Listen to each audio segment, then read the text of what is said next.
Shalom saudara, puji Tuhan, sore hari ini kita bisa berkumpul lagi di tempat ini. Kita percaya semua akan anugerah Tuhan, amin.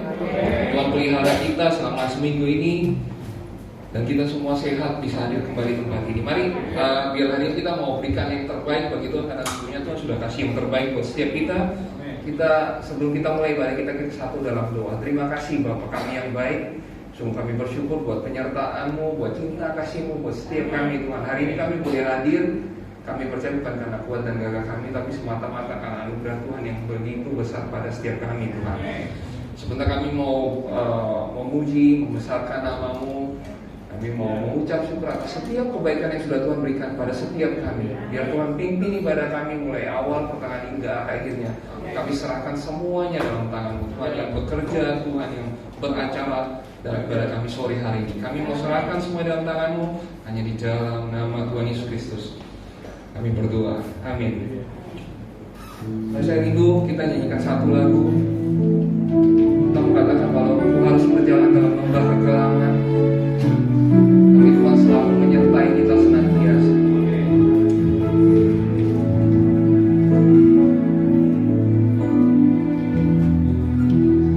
Walau ku harus berjalan dalam lembah kegelapan,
beliau yang sering nasihatin kita anak-anaknya. Terus setiap malam selalu doa sama cucu-cucunya. Cucu-cucunya sekarang lagi di Ambon. Bapak saya lagi di Ambon. Sering doa sama cucu-cucunya, mesti telepon setiap malam. Nggak pernah bolong. Jadi selalu mengajarkan kalau kita itu harus dekat sama Tuhan. Beberapa minggu ini bapak saya itu sakit. Sakitnya cukup parah sampai sempat harus ada tindakan operasi dan sebagainya. Cuma yang saya lihat itu Tuhan itu tolongnya luar biasa banget. Jadi dalam susahnya bapakku, saya bisa membayangkan sakitnya seperti apa. Sakitnya itu nggak bisa kencing karena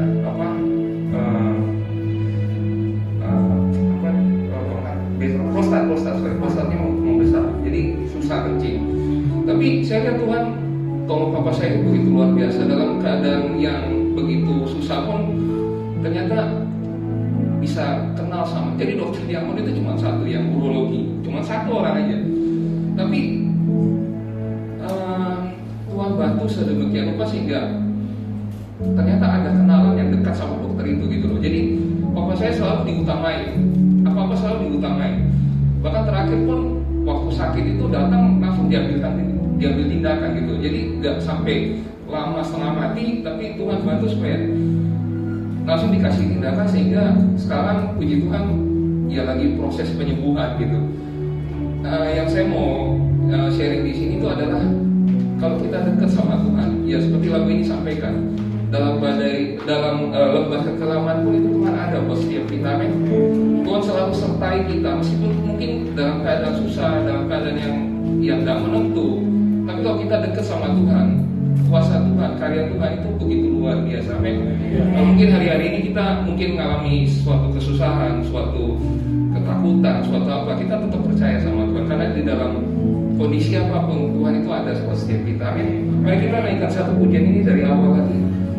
Kita mau katakan bersama.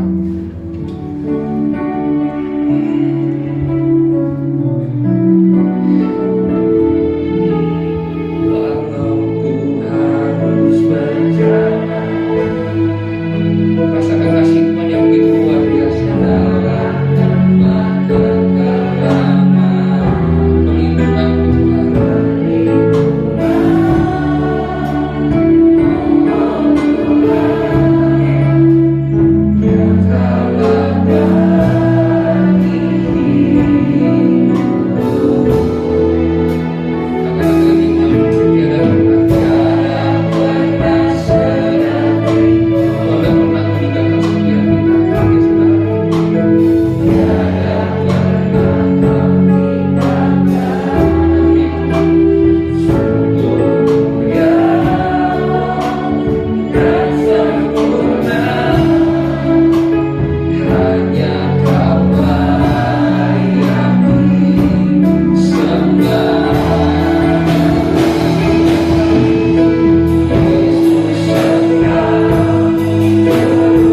bagi dunia, kaya kasih-Mu yang termulia.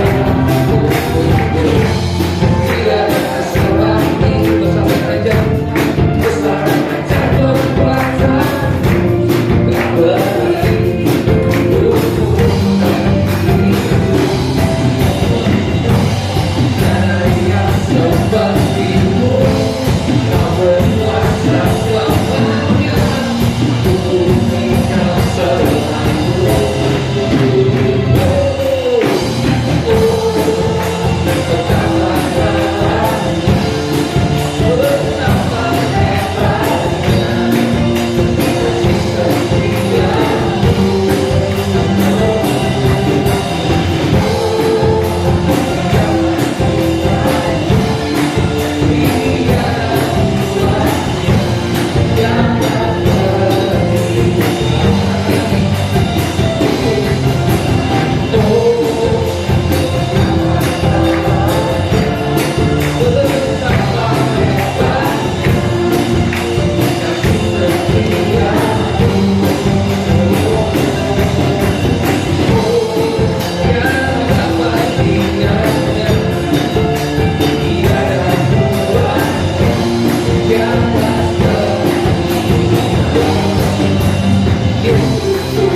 terima tubuh dan darah Tuhan. Dalam satu pujian kita mengatakan,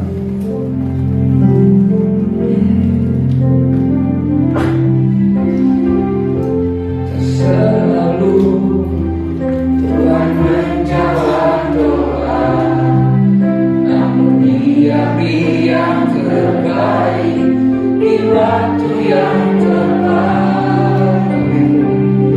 Izinkanlah Tuhan untuk bekerja yang mustahil menjadi mungkin oleh karena percaya. Yesus mendengar lebih dari yang kudoakan. Yesus menjawab lebih dari yang kuharapkan. Dengan caranya di waktu yang tepat, bukan melihat Dia jadikan semua. Tuhan, kami percaya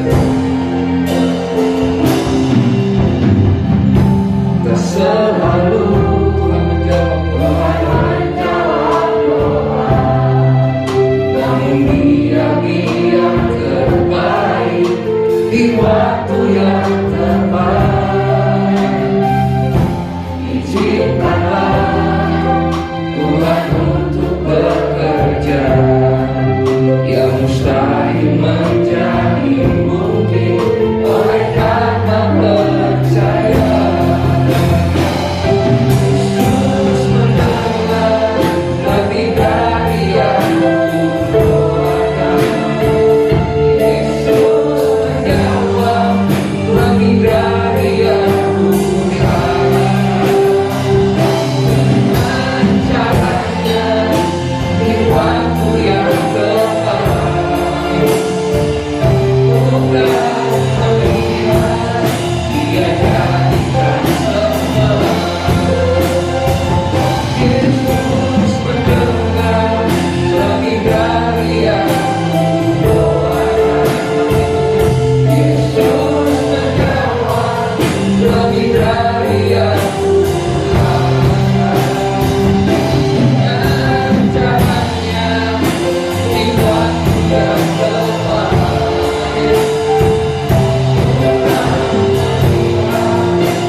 dari yang ku harapkan, dengan caranya di waktu yang tepat. Amin Tuhan.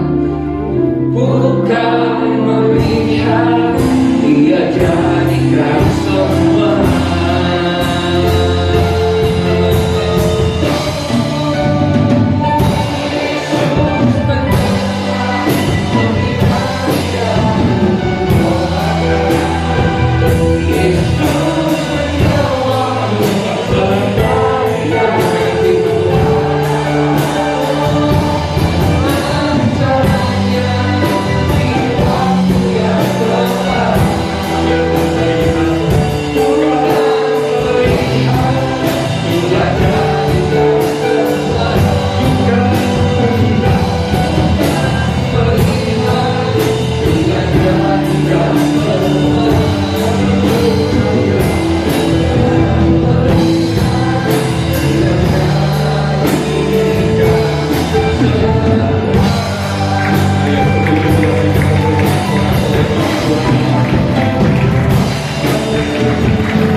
Dan memberikan jauh lebih daripada apa yang kami doakan, dari apa yang kami harapkan. Karena itulah yang Kau sediakan buat kami yang mengasihi-Mu, Tuhan. Sebab itu, biarlah kami semakin sungguh-sungguh di dalam Engkau, semakin melekat kepadamu. Karena hanya dekat Tuhan ada ketenangan, dekat Tuhan ada kekuatan, dekat Tuhan ada pertolongan. Terima kasih buat kesempatan malam hari ini kami umat-umat Tuhan boleh datang di rumah Tuhan dengan hati penuh syukur, sukacita. Kami sampaikan puji-pujian kami dan kami yakin setiap pujian kami boleh menyenangkan hati Tuhan. Engkau hadir di tengah-tengah ibadah kami, bersemayam di atas pujian umat-Mu. Karena itu kami hargai dan hormati kehadiran Tuhan. Kami buka hati kami lebih lagi, mengambil sikap seperti Maria untuk duduk diam di bawah kaki Tuhan, menerima firman yang sangat kami perlukan. Mari urapi setiap kami, Roh Kudus. Lembutkan hati kami, beri kami hati seorang hamba, telinga seorang murid, hati yang haus, hati yang rindu akan firman Tuhan, sehingga ketika benih firman Tuhan ditaburkan, sungguh boleh tertanam, berakar, bertumbuh, dan berbuah di dalam kehidupan kami, sehingga membuat hidup kami semakin diubahkan, bahkan iman rohani kami semakin bertumbuh dewasa. Roh Kudus, urapi pula hamba-Mu yang terbatas, kalau pikiran dan perkataan Kristus pada diri hamba-Mu. Biarlah Tuhan yang berkata-kata melalui mulut bibir hamba-Mu, sampai kepesan Tuhan bagi setiap kami saat ini. Kami umat-umat Tuhan siap untuk menerimanya. Di dalam nama Tuhan Yesus Kristus, semua yang siap diberkati dengan firman Tuhan bersama kita berkata amin. Sekarang kembali Bapak Saudara. Shalom, ya, tentunya kita bersyukur dan bersukacita untuk hari-hari dan kesempatan yang baru yang Tuhan berikan buat kita hingga malam ini, ya. Nah, sebelum kita bersekutu dengan tubuh dan darah Tuhan dalam perjamuan kudus, ya. Kalau di belakang ada tempat, di depan boleh, ya. Ada boleh di depan apa-apa, oke. Nah, kita akan dengar firman Tuhan, kita akan belajar firman Tuhan. Judul perenungan firman Tuhan pada hari ini adalah diberi masa depan. Sekali lagi, diberi masa depan. Nah, bicara tentang masa depan atau hari depan, tidak ada seorang pun yang tahu. Jangan lagi masa depan jangka panjang, Bapak Saudara, ya. 5 tahun, 10 tahun mendatang. Jangan lagi jangka panjang seperti itu. Kira-kira mungkin cuma 1, 2, 3 hari. Kita juga nggak tahu apa yang akan terjadi. Betul? Tidak ada orang yang tahu, so. Ya, apa yang akan terjadi di hari mendatang, di masa yang akan datang, tidak ada yang tahu. Karena itulah banyak orang ketika mendengar kabar-kabar keadaan yang diperkirakan, yang diprediksi akan terjadi di bulan depan, di tahun depan, di masa yang akan datang, hati mereka dipenuhi dengan kekhawatiran dan ketakutan.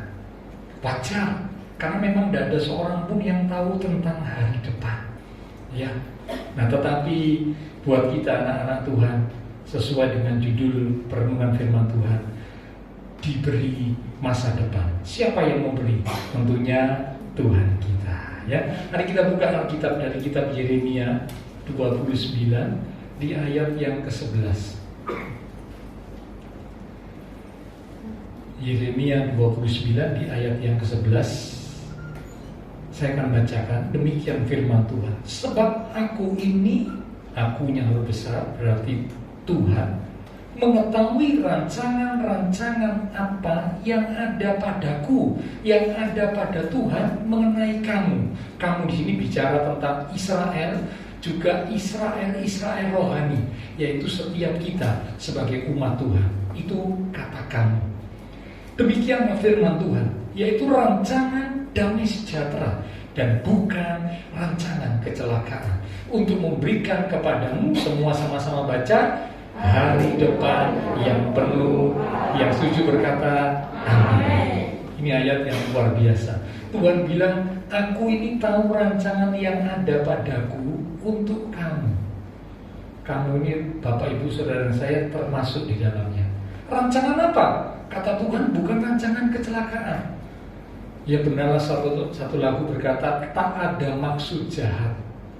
Ya, jadi apapun yang Tuhan rancangkan buat kita itu selalu baik. Bahkan ketika diizinkan sesuatu yang kurang enak, atau bahkan sesuatu yang tidak enak terjadi, itu pun Tuhan turut bekerja untuk mendatangkan kebaikan. Sebab rancangannya itu dikatakan adalah rancangan damai sejahtera, untuk memberikan kepada kita hari depan yang penuh dengan harapan. Ya, ini janji Tuhan buat kita umat-umatnya. Itulah judul perenungan firman Tuhan, diberi masa depan. Tuhan berjanji untuk memberi hari depan, masa depan yang indah, penuh harapan buat setiap umat-umatnya. Amin. Ya. Nah, malam hari ini kita akan belajar ada satu kisah. Ya, ini pembelajaran, ya saya berharap Bapak Saudara bisa memperhatikan, karena ini salah satu kisah yang cukup terkenal. Tapi malam hari saya mengajak kita belajar supaya kita makin mengerti, ya, dari Injil Yohanes pasal yang ke-8 di ayat yang kedua sampai dengan ayat yang ke-11. Yohanes 8 ayat yang kedua sampai dengan ayat yang ke-11. Saya akan bacakan, demikian firman Tuhan. Yohanes 8 ayat yang kedua mulai. Pagi-pagi benar ia, yaitu Tuhan Yesus, berada lagi di bait Allah, dan seluruh rakyat datang kepadanya. Ia duduk dan mengajar mereka. Maka ahli-ahli Taurat dan orang-orang Farisi membawa kepada Tuhan Yesus seorang perempuan yang kedapatan berbuat zina. Mereka menempatkan perempuan itu di tengah-tengah, lalu berkata kepada Tuhan Yesus, Rabi, perempuan ini tertangkap basah ketika ia sedang berbuat zina. Musa dalam hukum Taurat memerintahkan kita untuk melempari perempuan-perempuan yang demikian. Apakah pendapatmu tentang hal itu? Mereka di sini adalah orang Farisi ahli Taurat, mengatakan hal itu untuk mencobai dia, menjebak gitu ya, supaya mereka memperoleh sesuatu untuk menyalahkannya, cari kesalahan Tuhan Yesus. Tetapi Tuhan Yesus membungkuk, lalu menulis dengan jarinya di tanah. Dan ketika mereka terus-menerus bertanya, jadi mendesak gitu ya, terus tanya, bagaimana jawabmu, bagaimana pendapatmu, ditanya terus. Ia pun bangkit berdiri, lalu berkata kepada mereka, barang siapa di antara kamu tidak berdosa, artinya tidak pernah melakukan kesalahan, tidak pernah berdosa, hendaklah ia yang pertama melemparkan batu kepada perempuan itu, perempuan yang kedapatan berbuat zina. Lalu ia membungkuk pula dan menulis di tanah. Jadi ada 2 kali ya. Kali pertama sebelum ngomong, kali kedua sesudah ngomong, nulis lagi di tanah. 9. Tetapi setelah mereka mendengar perkataan itu, pergilah mereka seorang demi seorang, mulai dari yang tertua. Akhirnya tinggallah Tuhan Yesus seorang diri dengan perempuan itu yang tetap di tempatnya. Lalu Tuhan Yesus bangkit berdiri dan berkata kepadanya, "Hai perempuan, di manakah mereka? Tidak adakah seorang yang menghukum engkau?" Jawabnya, "Tidak ada, Tuhan." Lalu kata Tuhan Yesus, "Aku pun tidak menghukum engkau. Pergilah dan jangan berbuat dosa lagi mulai dari sekarang." Ya, oke. Nah, kita akan belajar kisah ini, saudara, ya. Perempuan yang diceritakan di perikop ini, ketika dia dibawa kepada Tuhan Yesus, dia itu mengalami 2 hal. Ya, yang pertama, dia itu mengalami malu. Ya, ada rasa malu, bukan malu sedikit, tapi malunya banget, Mengapa? Karena kesalahannya ketahuan, bahkan diekspos. Ya, diekspos itu maksudnya dibuka, disingkapkan kepada orang banyak. Nah, orang kalau salah, kesalahannya diketahui, kalau yang tahu 1-2 orang masih oke, Tapi kalau kemudian kesalahannya itu diekspos, wah, gawat. Ya, nah sekarang ini bahaya, ya. Melalui medsos itu kadang-kadang ketika ada orang melakukan kesalahan, ya, tanpa diduga ada orang lain merekam. Nah, itu sekarang lagi viral, ya. Ada orang lain melakukan satu kesalahan lalu direkam tanpa diduga, direkam. Setelah direkam, diviralkan di medsos. Nah, ini sekarang banyak, ya. Padahal sebenarnya tidak boleh seperti ini, tapi ini sering terjadi, ya, peristiwa seperti ini. Ini bikin malu, ya. Perempuan ini malu banget, kesalahannya ketahuan, diekspos lagi, disingkapkan di depan banyak orang. Itu yang pertama. Yang kedua, perempuan ini juga mengalami rasa takut sekaligus putus asa. Mengapa takut? Karena waktu itu memang hukuman bagi seorang perempuan yang sudah bersuami lalu berzina dengan pria lain, hukumannya adalah mati. Dan matinya pada zaman itu dengan cara dilempari batu. Nah, sudah bisa bayangkan, seseorang yang dilempari batu itu tidak langsung mati. Betul ya, dokter, ya? Mungkin pertama kali kena luka, kena badannya luka, kena tangannya luka, kena mukanya luka. Tapi karena batu yang dilemparkan itu banyak, orang yang lempar juga lebih dari 1, maka tambah lama lukanya tambah parah, lukanya tambah besar. Lama-lama bukan cuma luka, berdarah-darah. Lama-lama bukan cuma berdarah-darah, ya. Lama-lama mungkin ada tulang yang retak, tulang yang patah, dan sebagainya. Gegar otak, karena batu yang dilempar. Tidak tahu bentuknya batu kayak apa, besarnya batu kayak apa. Tapi kalau dilempar, lama-lama, tapi matinya nggak langsung, ya. Kalau hukuman mati sekarang kan ada yang ditembak, dor, mungkin di bagian jantung atau apa, dor, langsung mati. Nah, masih enak, nggak kerasa, tahu des, blem, mati. Lah ini matinya butuh waktu, nggak tahu berapa belas menit, berapa setengah jam, nggak tahu, tergantung berapa banyak orang dan berapa banyak batu yang mengenai sasaran pada si perempuan ini yang kena hukumannya. Jadi dia pasti ada rasa takut sekaligus putus asa. Bagi perempuan ini sepertinya tidak ada masa depan. Tidak ada yang namanya hari depan, tidak ada. Lawang nunggu dihukum kok, jelas salahnya. Ya. Nah, para ahli Taurat dan orang Farisi melakukan hal ini, membawa perempuan yang kedapatan berbuat zina ini kepada Tuhan Yesus dengan satu tujuan. Orang Farisi dan ahli Taurat itu ingin mencari kesalahan Tuhan Yesus, ingin menjebak Tuhan Yesus. Ditanya, apa pendapatmu, guru? Kalau hukum Musa, Taurat Musa berkata harus dilempari dengan batu ini perempuan yang kedapatan berbuat zina. Tapi kalau pendapatmu apa?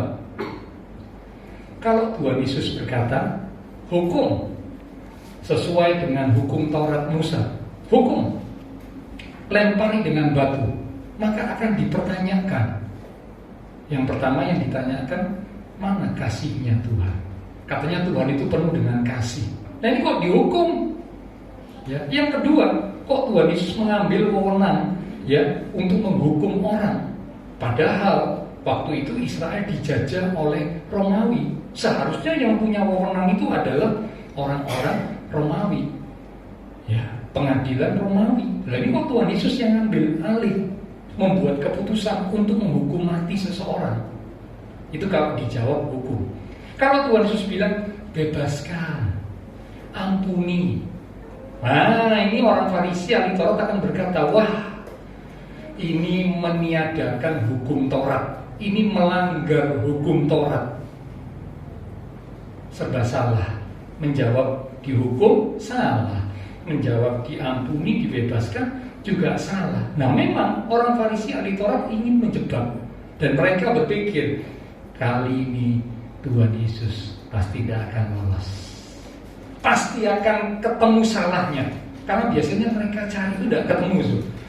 Ya, kali ini orang Farisi mikir Tuhan Yesus pasti kena jebak, pasti ketemu salahnya, karena jawabannya cuma dua, dihukum atau dibebaskan. Dihukum, nah, dibebaskan juga, nah, ya sama-sama Tuhan Yesus bisa disalahkan.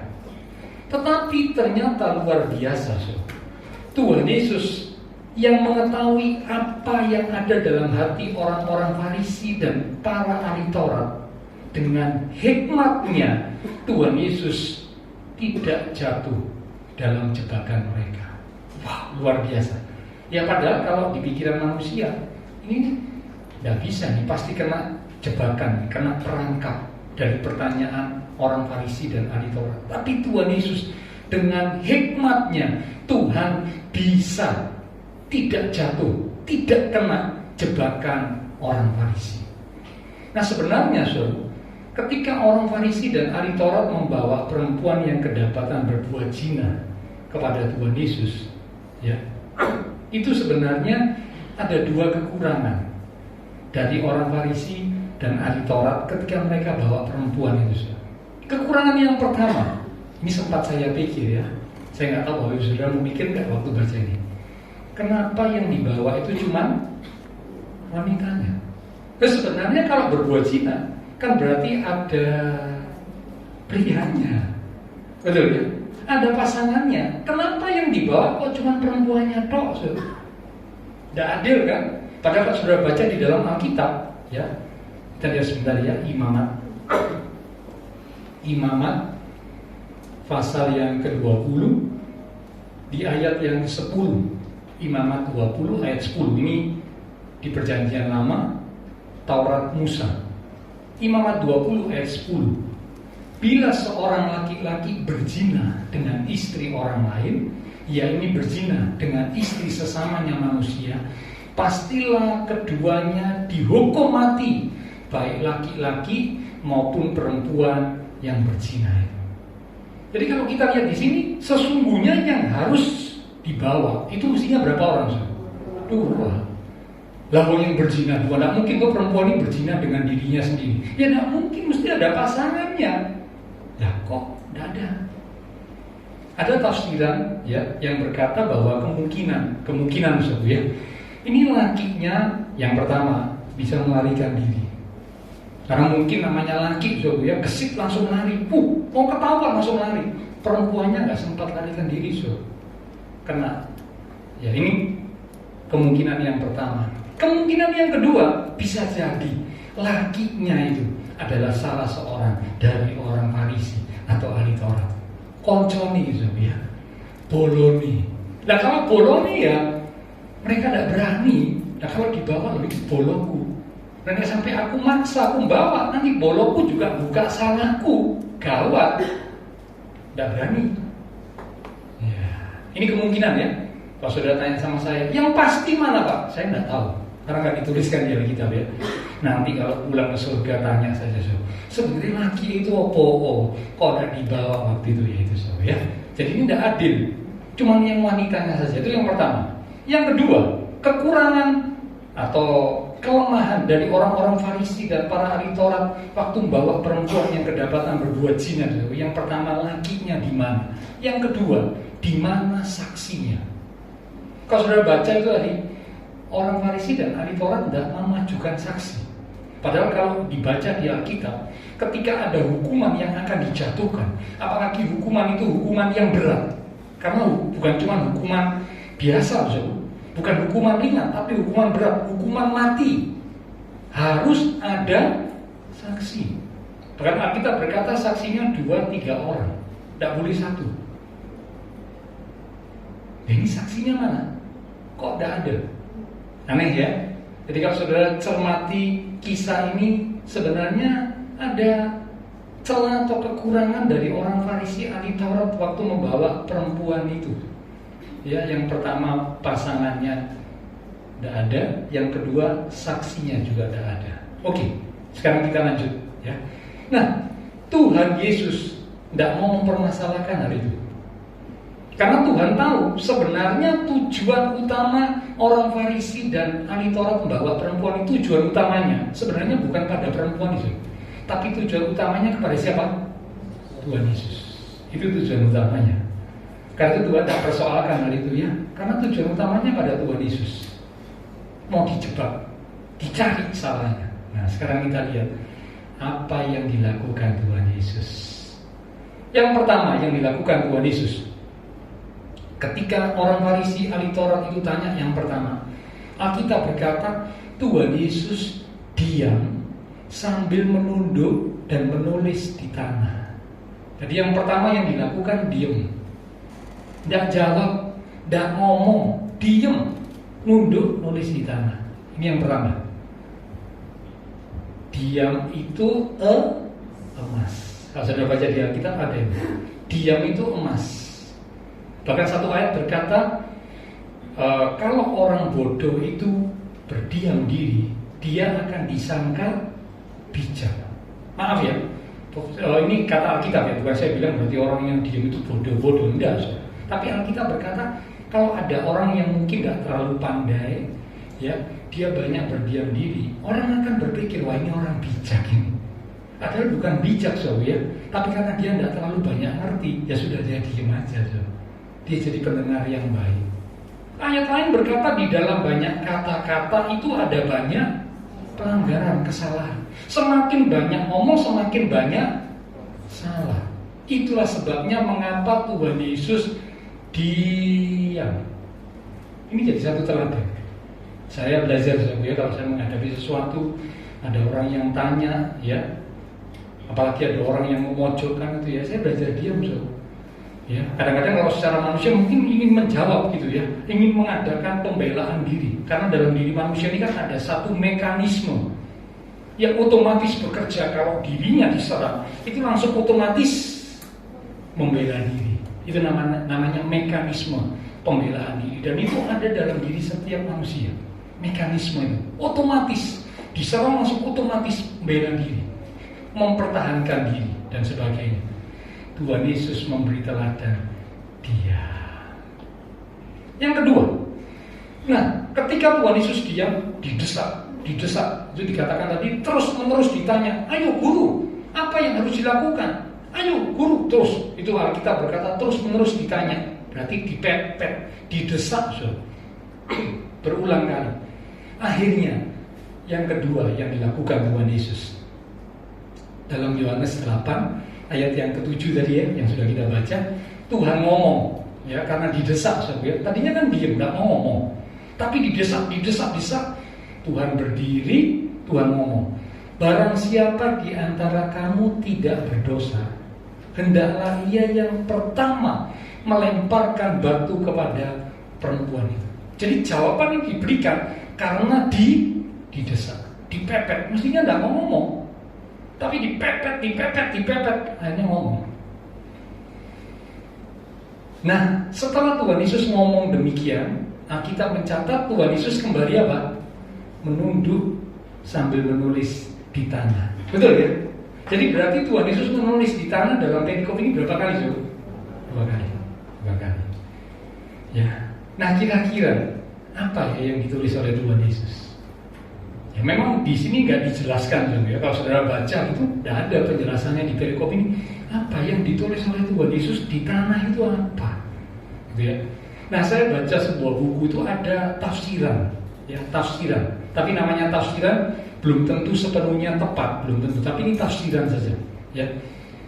Kali yang pertama waktu didatangi oleh orang Farisi, Tuhan Yesus diam lalu nulis di tanah. Pada kali yang pertama itu ditafsirkan, yang ditulis oleh Tuhan Yesus itu adalah kebenaran-kebenaran firman yang pernah disampaikan oleh Tuhan Yesus. Kebenaran-kebenaran firman yang pernah disampaikan. Contohnya kebenaran firman seperti apa? Yuk buka Matius 7. Ini salah satu contoh kebenaran firman yang pernah disampaikan Tuhan Yesus. Matius 7 ayat pertama sampai kedua. Demikian firman Tuhan, jangan kamu menghakimi supaya kamu tidak dihakimi. Karena dengan penghakiman yang kamu pakai untuk menghakimi, kamu akan dihakimi. Dan ukuran yang kamu pakai untuk mengukur akan diukurkan kepadamu. Kemungkinan tafsiran kali yang pertama Tuhan Yesus nulis itu kebenaran-kebenaran yang pernah Tuhan sampaikan. Seperti ini, salah satunya. Ada lagi kebenaran yang lain ya. Kalau saudara baca di Matius pasal yang kelima ya, tulis saja ya. Maaf menyikat waktu saya tidak bacakan. Matius 5 ayat 27 sampai 28. Matius 5 ayat 27 sampai 28. Tuhan Yesus berkata begini. Sesungguhnya namanya berzina. Ya kalau zaman Taurat kan dikatakan berzina itu pada perbuatannya. Tetapi Tuhan bilang kalau seseorang melihat seorang wanita atau lawan jenis lalu menginginkannya, dia sudah berzina di dalam hatinya. Jadi ternyata di mata Tuhan perzinahan itu bukan cuma pada tindakan, tapi perzinahan itu juga bisa pada pikiran atau hati. Tidak dilakukan, enggak, tapi dipikirkan. Itu bisa. Kebenaran-kebenaran ini dituliskan oleh Tuhan Yesus di tanah dengan tujuan supaya orang Farisi itu, ahli Taurat itu sadar. Kamu jangan menghakimi orang lain, gitu ya.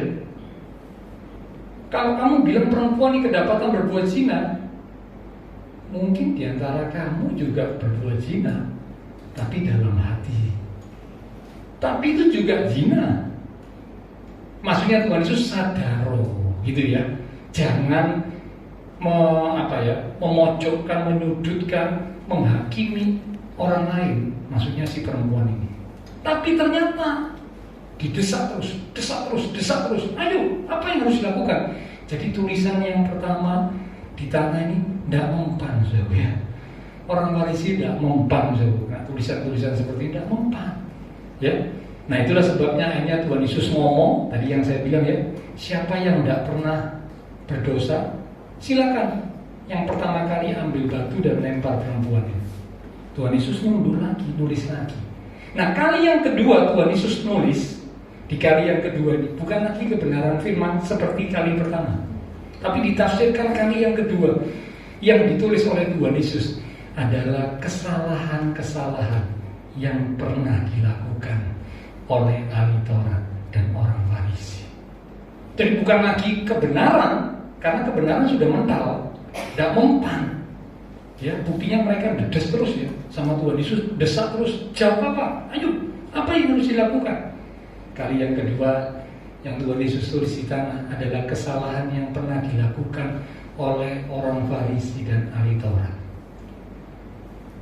Ya, saya kasih contoh. Si A, berapa waktu yang lalu habis memukul temannya sehingga tangannya patah. Si B, berapa waktu yang lalu habis memukul temannya sehingga matanya cedera. Nah saudara, waktu itu hukum Musa berkata, kalau mata cedera diganti apa? Matanya harus cedera. tangannya patah diganti apa? Tangannya harus dipatahkan. Nangkep saudara? Jadi hukum Musa itu mata ganti mata, gigi ganti gigi, tangan ganti tangan, kaki ganti kaki. Itu hukum Musa. Nah, orang Farisi ahli Taurat mengadili, menghakimi perempuan ini dengan hukum apa? Musa. Nah, Tuhan tadi bilang ukuran yang kamu pakai untuk diukurkan kepada orang lain, penghakiman yang kamu pakai untuk menghakimi orang lain itu akan ditujukan kepada dirimu. Jadi Tuhan Yesus mau bilang, kalau kamu bilang perempuan ini harus dihukum, oke, itu menurut kamu sesuai hukum Musa. Tapi sekarang bagaimana dengan kesalahanmu? Kamu pernah begini, berarti matamu harus dibikin cedera. Kamu pernah begini, berarti sekarang tanganmu harus dibikin cedera. Waduh, mereka mikir, waduh, cilaka ini. Ya, kok bisa tahu salah? Kita kok bisa tahu? Ya, itulah sebabnya mereka satu persatu pergi. Dan kalau sudah perhatikan, yang pertama kali pergi itu dimulai dari yang mana? Tertua. Jadi yang tua ini rupanya mikir ya, semakin lama hidup di dunia, semakin banyak salahnya. Betul ya? Otomatis kan? Orang kalau makin lama hidup di dunia, karena umurnya sudah makin panjang. Contoh ini, orang umur 60 tahun dengan anak-anak yang masih 10 tahun. Kalau dihitung salahnya lebih banyak mana? Ya kalau secara pikiran umum ya biasanya pasti lebih banyak yang 60 tahun. Karena apa? Masa hidupnya semakin lebih panjang. Jadi yang tua mikir, waduh cilaka. Ini kalau Tuhan sampai tulis semua salahku, ini badanku, anggota tubuhku ini bisa habis ini ya. Mata habis, tangan habis, kaki habis, entek habis. Ya, yang tua cepat-cepat minggat, cepat-cepat pergi. Nyusul yang lebih muda, yang lebih muda, yang lebih muda sampai akhirnya semua pergi. Ya. Tapi sekali lagi ini tafsiran ya. Saudara jangan tanya saya, lupa itu pasti. Saya tidak berani ngomong saudara. Cuma ini tafsiran ya. Kalau saudara mau tahu pasti, nanti kalau pulang ke surga tanya sama Tuhan Yesus. Apa yang Tuhan tulis waktu itu? Saya juga penasaran sebenarnya. Tapi tafsiran yang saya baca seperti itu. Oke. Nah sekarang kita lanjut. Nah akhirnya orang Farisi dan ahli Taurat ini pergi dengan malu. Ya karena sadar dirinya salah. Tapi sayang mereka tidak bertobat. Banyak orang sadar dirinya salah, tahu loh dirinya salah. Seperti kayak orang Farisi tahu. Lah buktinya kan Tuhan bilang siapa yang tidak berdosa ambil batu lempar. Loh dia pergi tidak lempar, berarti sadar nggak dirinya salah? Sadar. Tapi bertobat enggak? Enggak. Banyak orang kadang seperti itu, sadar loh dirinya salah. Yang lebih silakan lagi kalau tidak sadar, saudara, ini lebih sulit. Lah wong sadar salah belum tentu bertobat. Ini orang Farisi seperti ini. Seharusnya ini adalah kesempatan buat mereka untuk bertobat, tapi mereka mengeraskan hati dan menolak untuk bertobat. Oke, lanjut ya. Nah, setelah mereka semua pergi, lalu Tuhan ngomong kepada perempuan ini. Jadi rupanya ketika satu persatu pergi itu, perempuan ini juga bingung. Tadinya kan perempuan ini ya malu, ya takut, ya putus asa, ya. Tapi ketika satu persatu pergi, orang-orang yang hendak menghukum dia, perempuan ini di tengah ketakutannya, di tengah malunya, ya, dia bingung. Loh, kok tidak jadi? Satu pergi. Tapi perempuan ini tetap diam di tempat. Dia tidak berani beranjak dari tempatnya karena dia memang sadar dirinya salah. Karena itu dia tidak berani beranjak. Sampai yang tertinggal cuma perempuan itu dengan Tuhan Yesus. Lalu Tuhan tanya, loh mana yang lain? Apakah tidak ada yang menghukum engkau? Tadi yang sudah kita baca ya. Perempuan itu menjawab, tidak ada Tuhan. Kata Tuhan Yesus, aku pun tidak menghukum engkau.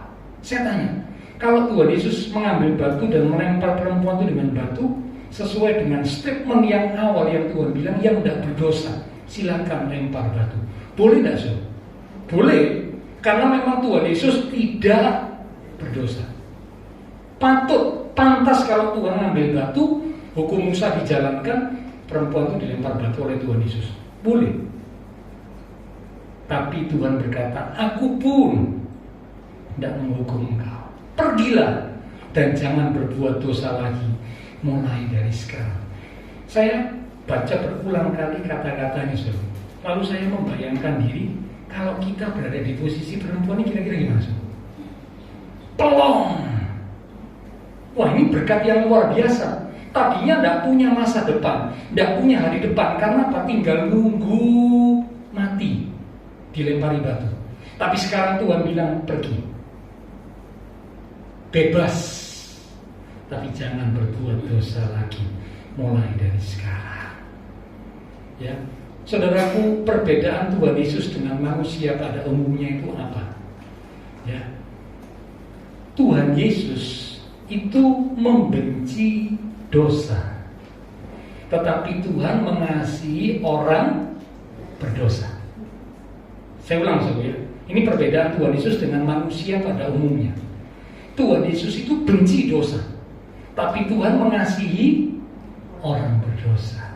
Nah, manusia pada umumnya itu terbalik. Manusia pada umumnya itu membenci orang berdosa, tapi mengasihi dosa. Nah, maksud ini sesuatu yang perlu kita renungkan, ya. Wah, ya kalau orang tidak kenal Tuhan lagi, ini lebih ini, seperti ini. Tuhan Yesus benci dosa, tapi Tuhan mengasihi orang berdosa. Manusia pada umumnya mereka benci orang berdosa, tapi mereka mengasihi dosa, suka dosa. Ya, ini perbedaan Tuhan Yesus dengan manusia pada umumnya. Itulah sebabnya mengapa sudah lihat saat menghadapi perempuan seperti ini, sikap dari Tuhan Yesus dan orang Farisi itu bertolak belakang. Ya, beda jauh, karena memang beda.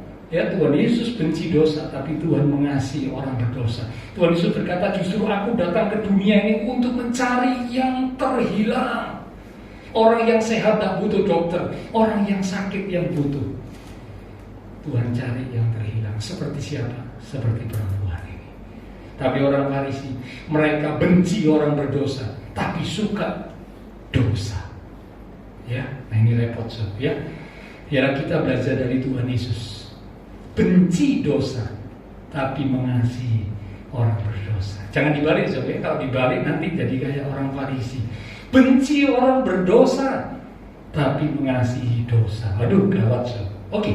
Nah, dalam peristiwa ini sesungguhnya ini adalah peristiwa mujizat yang terbesar.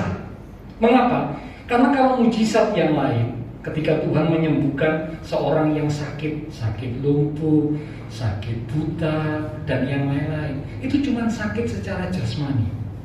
Tapi dalam kisah ini, Tuhan Yesus menyembuhkan penyakit rohani dari perempuan ini.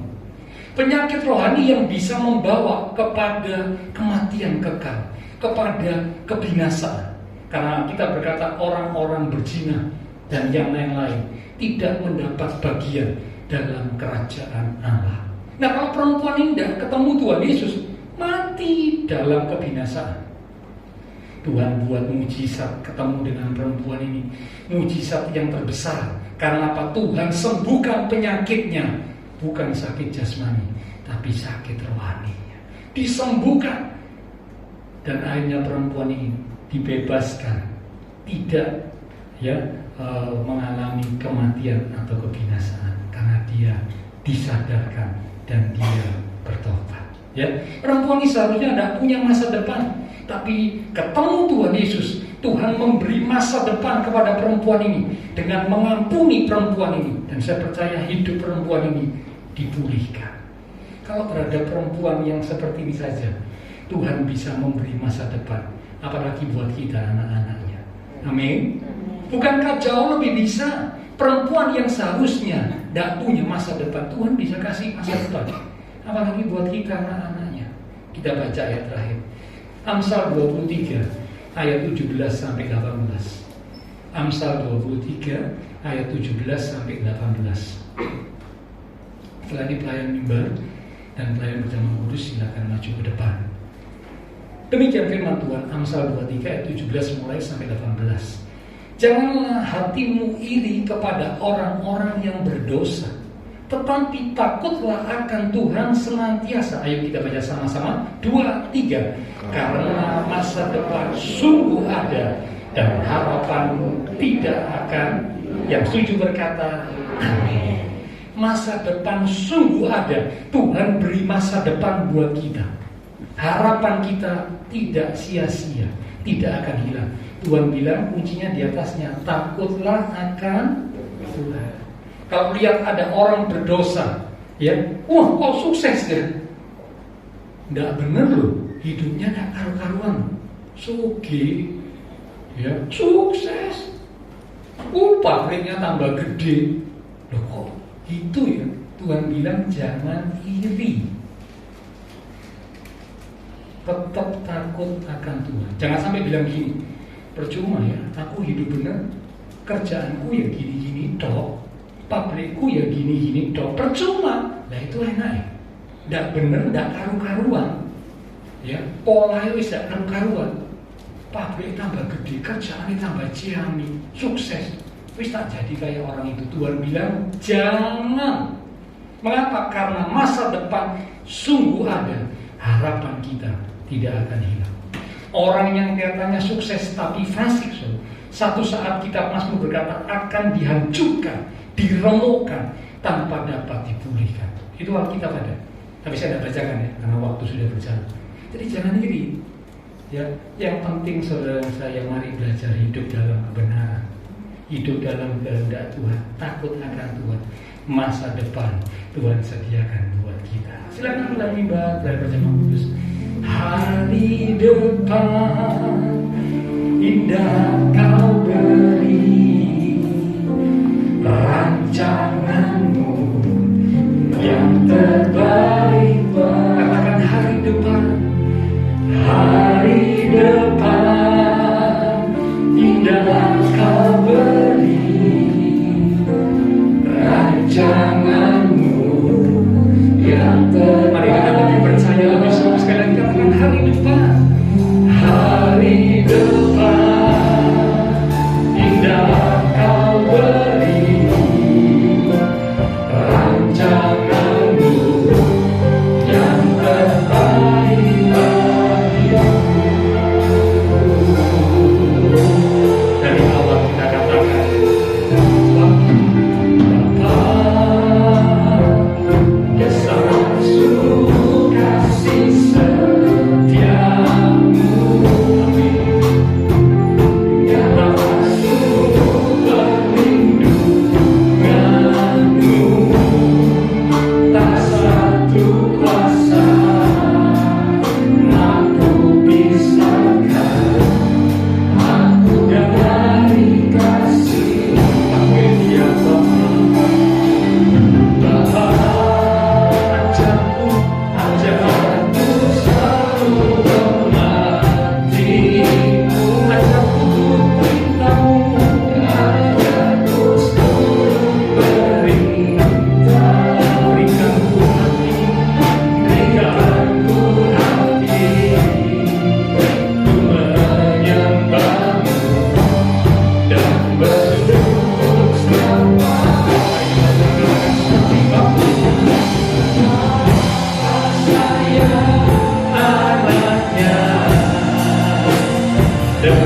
yang terbaik sekali dari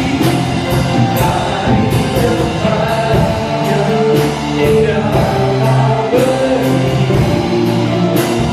rancanganmu yang terbaik. Mari yang percaya kita berikan tepukan sorak-sorai bagi Tuhan. Sungguh dahsyat, sungguh ajaib Engkau Tuhan. Engkau berjanji memberikan masa depan yang penuh dengan pengharapan. Karena itu kami mau belajar hidup dalam kebenaran, hidup takut akan Tuhan, maka janjimu pasti digenapi. Terima kasih Tuhan, hamba terbatas untuk menjelaskan. Roh Kudus yang harus mengingatkan firman yang sudah kami terima, sehingga kami tidak iri kepada orang yang berdosa, tapi kami mau terus berada di jalan kebenaran. Kami terus hidup takut akan Tuhan, karena masa depan sungguh ada dan harapan kami tidak akan hilang. Terima kasih Tuhan. Sementara kami akan bersekutu dengan tubuh dan darah Tuhan dalam perjamuan kudus. Sebelum kami masuk dalam perjamuan kudus, kami introspeksi diri kami. Seperti halnya tadi melalui pernyataan Tuhan Yesus, Tuhan berkata, siapa yang tidak pernah salah, silakan mengambil batu dan melempar perempuan berdosa dengan batu. Kami boleh berkaca, bercermin dari statement ini, bahwa ternyata kami ada banyak kekurangan, kelemahan, kesalahan. Karena itu malam hari ini Tuhan, kami mau mengakuinya di hadapan Tuhan. Kami mau minta ampun, kami mau bereskan. Kami tidak mau seperti orang Farisi dan ahli Taurat. Mereka sadar dirinya salah, namun mereka tidak bertobat. Tapi kami mau Tuhan, kami mau ketika kami sadar diri kami ada banyak kelemahan, ada banyak kesalahan, kami mau minta ampun kepadamu Tuhan. Dengan hati yang terbuka kami datang merendahkan diri di hadapan-Mu. Ampuni kami Tuhan. Seperti pengungut cukai saat datang kepada Tuhan, dia pukul dirinya, dia berkata, ampuni aku Tuhan. Tuhan bilang doa seperti ini yang dibenarkan oleh Tuhan. Kami datang kepadamu, ampuni segala dosa kesalahan kami Tuhan, yang sudah kami lakukan, yang sudah kami katakan, yang sudah kami pikirkan, yang tidak sesuai dengan apa yang Tuhan mau. Ampuni kami, ampuni kami Tuhan, ampuni kami Tuhan. Dan kami percaya ketika kami memohon pengampunan dengan penuh kesungguhan di hadapan Tuhan, Engkau Allah yang setia dan adil berjanji untuk mengampuni kami dan menyucikan kami dari segala dosa pelanggaran kami, sehingga kami dikuduskan, dilayakkan untuk kami bersekutu dengan tubuh dan darah Tuhan yang kudus. Engkau berkati roti dan anggur yang akan kami terima. Engkau mengurapi setiap hamba-hamba-Mu yang akan melayani. Dengan hati yang siap, kami akan menerima tubuh dan darah Tuhan yang kudus. Dalam nama Tuhan Yesus Kristus, kami sudah berdoa. Amin. Sementara tubuh dan darah Tuhan akan dibagikan, ya, tolong Pak Mun, tetap protokol kesehatan kita jalankan. Nah, seperti yang sampaikan yang lalu, bagi anak-anak yang belum memahami perjamuan kudus, mohon jangan mengambil, ya. Tapi kalau yang memang sudah paham, sudah mengerti, nah boleh, ya. Oke, kita katakan lewat satu pujian.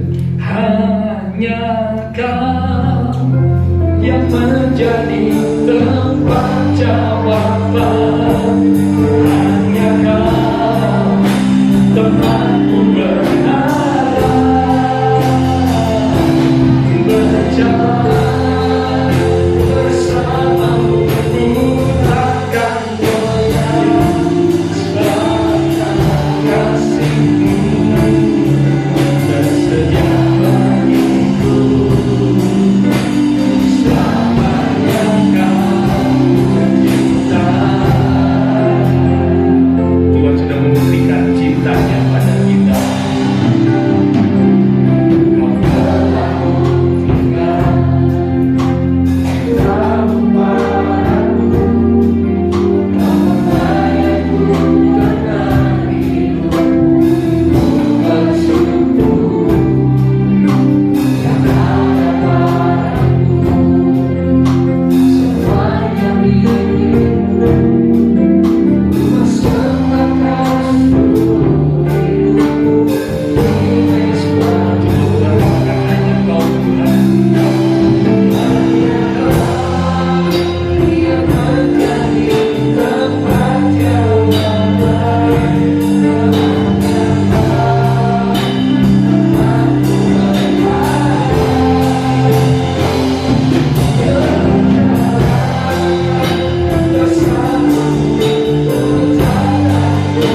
lihat ayatnya yang ada di hostia roti itu ya.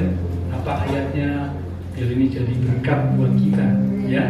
Oke, sekali lagi kita katakan, hanya Kau yang menjadi tempat jawaban, hanya Kau tempatku berharap, berjalan bersamamu takkan goyah.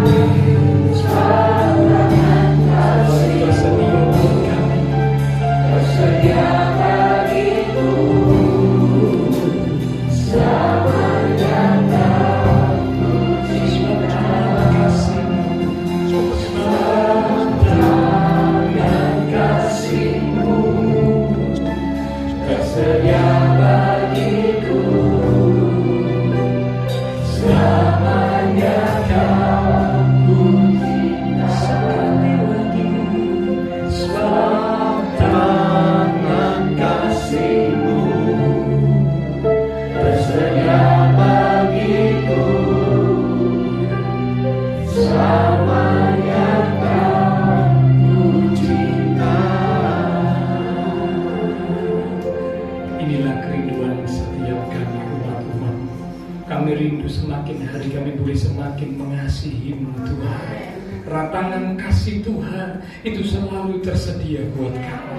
Tuhan tidak pernah menolak saat kami datang kepada Tuhan, saat kami mendekat kepada Tuhan. Tuhan tidak pernah menolak dan membuang kami. Karena bila kami bawa hati kami, kami bawa hidup kami untuk semakin hari semakin dekat kepadamu. Apapun yang terjadi dalam hidup kami tetap berkata tidak ada satupun yang bisa memisahkan kami dari kasih Kristus. Masalah, pergumulan, kesulitan, tantangan, dan yang lain-lain, termasuk berkat-berkat, tidak ada satupun yang bisa memisahkan kami dari kasih Kristus. Terima kasih Tuhan. Inilah kami umat-umat-Mu. Dengan hati yang siap, kami akan bersekutu dengan tubuh dan darah Tuhan. Karena kami percaya kebenaran, kekudusan Tuhan telah melayakkan kami. Sekarang dengan hati pikiran yang tertuju kepada korban Kristus di atas kayu salib, yang membuktikan kasih Tuhan yang besar dan ajaib telah dinyatakan buat kami. Kalau nyawa tidak disayangkan, apalagi segala perkara yang lain. Karena itu mari percayakan hidup kita, serahkan hidup kita ke dalam tangan Tuhan. Dia yang akan membela, Dia yang akan menolong, Dia yang akan menopang, Dia yang akan memberikan jalan keluar untuk kita. Inilah kami umat-umat Tuhan. Kami siap untuk bersekutu dengan tubuh dan darah Tuhan. Mari Bapak, Ibu, Saudara kekasih-kekasih Tuhan, kita angkat roti yang adalah tubuh Tuhan lebih tinggi dari kepala kita. Kita akan dengarkan firman Tuhan yang terambil dari 1 Korintus pasal 11 di ayat yang ke-23 mulai. Demikian firman Tuhan.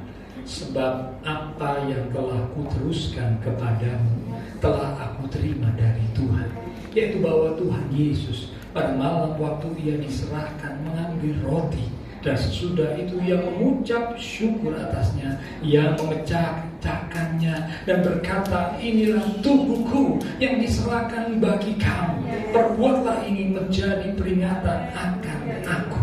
Saudara, roti yang telah dipecah-pecahkan, dan sebentar kita akan makan bersama-sama. Bukankah ini adalah persekutuan dengan tubuh Kristus? Amin. Mari kita akan makan bersama-sama, katakan dengan iman, dalam nama Tuhan Yesus Kristus. Haleluya.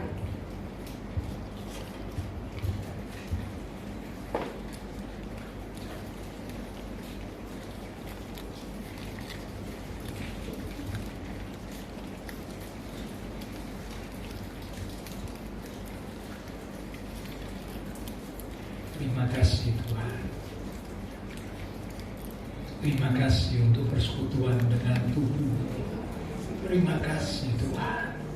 Mari sekarang kita angkat cawan lebih tinggi dari kepala kita. Kembali kita akan dengar firman Tuhan.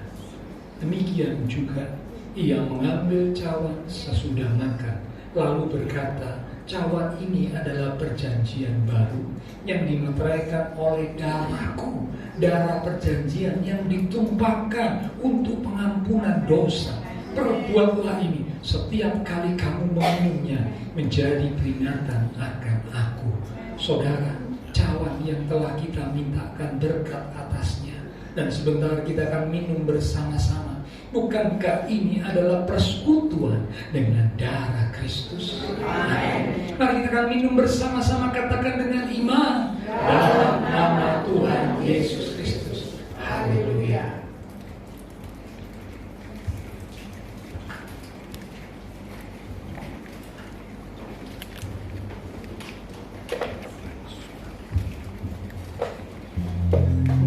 Mari katakan terima kasih Tuhan.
percaya malam ini semua kami sudah diberkati. Tuhan beri kekuatan, Tuhan beri hiburan, Tuhan curahkan berkat-berkat-Mu.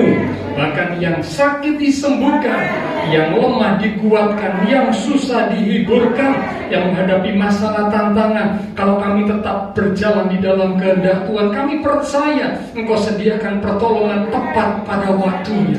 Selalu rencana yang indah Tuhan siapkan buat kami. Terima kasih Tuhan. Sebab itu biarlah iman percaya kami tidak goyah. Kalau mungkin kami diajari untuk bersabar, kami diajari untuk tetap percaya dan berharap kepada Tuhan, biarlah kami tidak kecewa. Karena kami yakin Tuhan membuat segala sesuatu menjadi indah pada waktunya. Tidak ada kata terlambat buat Tuhan. Terima kasih Tuhan. Terima kasih. Terima kasih Tuhan. Kami percaya anugerah dan berkat-Mu sudah dicurahkan atas setiap umat-umat-Mu, khususnya berkat-berkat rohani. Karena Tuhan berdoa untuk setiap jemaat GBI Rahel, Tuhan berkati iman rohaninya. Itu yang terpenting Tuhan. Seperti mujizat yang Tuhan buat atas perempuan, mujizat yang terbesar. Karena penyakit rohaninya disembuhkan.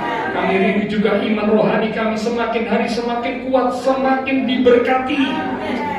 Demikian juga diberkati keluarga rumah tangga kami.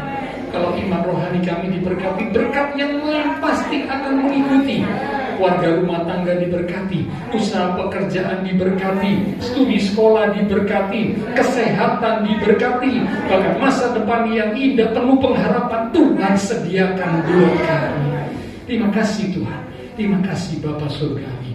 Semua yang sudah melayani persembahan yang akan dipersembahkan, apapun yang dilakukan setiap umat Tuhan karena mengasihi Tuhan, Allah sumber segala berkat akan memberkati dan memakai hidup kami untuk kami boleh lebih lagi memuliakan Tuhan.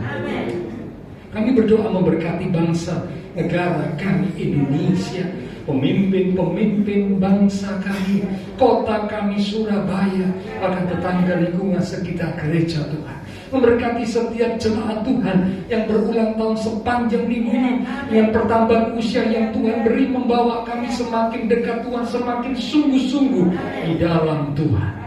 Setelah selesai ibadah, kami akan berpisah kembali ke aktivitas kami, kembali ke keluarga rumah tangga kami. Biarlah segala berkat, anugerah, damai, sukacita yang melimpah dari Allah Bapa Surgawi, kasih Tuhan Yesus Kristus, dan persekutuan dengan kuasa Roh Kudus akan terus memimpin menuntun langkah kehidupan setiap kami. Itu terus menyertai kami sekalian mulai malam ini sampai Maranatha Tuhan Yesus datang kembali. Di dalam nama Tuhan Yesus Kristus, semua yang percaya diberkati Tuhan. Mari bersama dengan iman kita berkata, Amin. Haleluya. Tuhan berkati kita sekalian.